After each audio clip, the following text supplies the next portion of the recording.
Eu me chamo Eric e eu vou dar a introdução ao nosso projeto.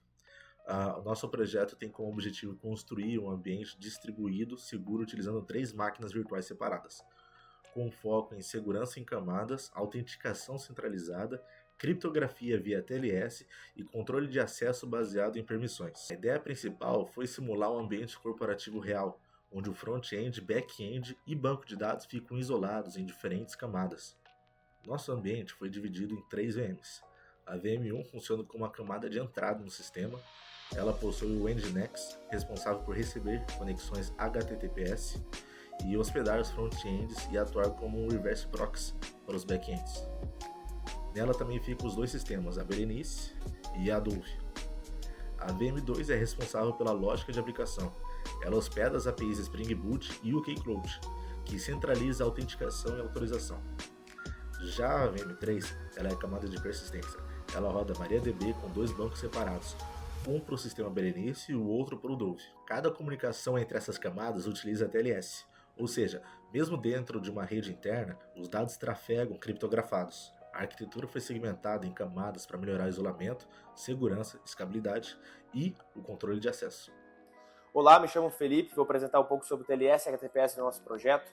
Uma das principais preocupações nossas foi garantir a segurança em trânsito, e sem o TLS, qualquer atacante na mesma rede poderia ter interceptado senhas, token JWT ou dados sensíveis usando algumas ferramentas como TCP-Dump ou Wireshark. Por isso a gente habilitou o HTTPS em todas as camadas do ambiente, do navegador para o Nginx para back-end, back-end para banco de dados. E no Nginx a gente utilizou um certificado wildcard.local.projeto.com.br e isso permitiu proteger os dados de todos os subdomínios do ambiente. E a gente também configurou apenas Cipher Suites modernas com SDHE e AES GCM. Isso garantiu o Perfect for Secrecy, que seria o PFS. E na prática, cada sessão gera chaves temporárias diferentes, e mesmo que a chave privada do servidor seja comprometida futuramente, as sessões antigas continuam protegidas. No back-end Spring Boot, a gente configurou um Keystore PKCS12, contendo certificado de chave privada, e o back-end responde HTTPS diretamente na porta 844. No MariaDB, a gente ativou o Ricard Secret Transport On, e isso faz com que o banco rejeite qualquer conexão sem TLS. O objetivo basicamente foi garantir criptografia ponta a ponta entre todos os componentes do ambiente. Na parte de autenticação centralizada, a gente utilizou o Keycloak como Identity Provider, e o fluxo da autenticação é da seguinte forma: o usuário vai realizar o login no front-end, o front-end envia o login e a senha para o back-end encaminha as credenciais utilizando o fluxo RLPC. O Keycloak autentifica o usuário e retorna um JWT assinado digitalmente, e o JWT armazena esse token. A gente utilizou RLPC porque a aplicação precisava manter uma tela de login própria, e JWT porque ele vai conter informações do usuário, tempo de expiração e rolo de acesso. O Keycloak vai assinar os tokens utilizando o RS256 com chave privada, e o back-end valida a assinatura utilizando chave pública, disponibilizada pelo Keycloak através do endpoint. O back-end não valida o usuário e senha localmente, tudo isso vai ser delegado ao Keycloak. Aqui mostramos o post em API Out Login, o JWT retornado e o payload decodificado no JWT.io.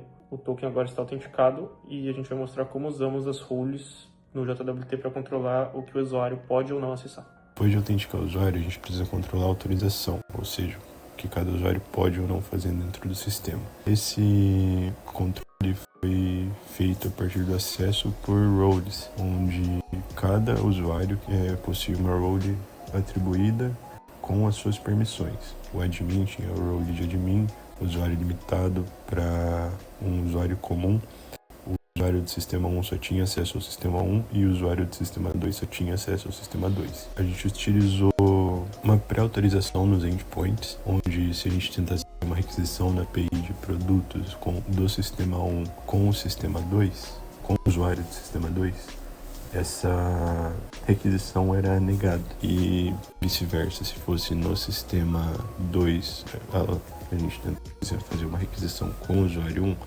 essa requisição era bloqueada, recebendo um erro 403, e quando fosse feita de maneira correta, retornava um 200, que é um OK.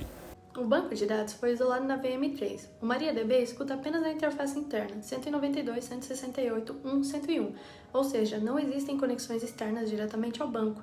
Também implementamos o isolamento lógico. O usuário do sistema Berenice possui acesso apenas ao banco Berenice. O usuário Dove possui acesso apenas ao banco Dove. O parâmetro Require Secure Transport On obriga todas as conexões com o TLS.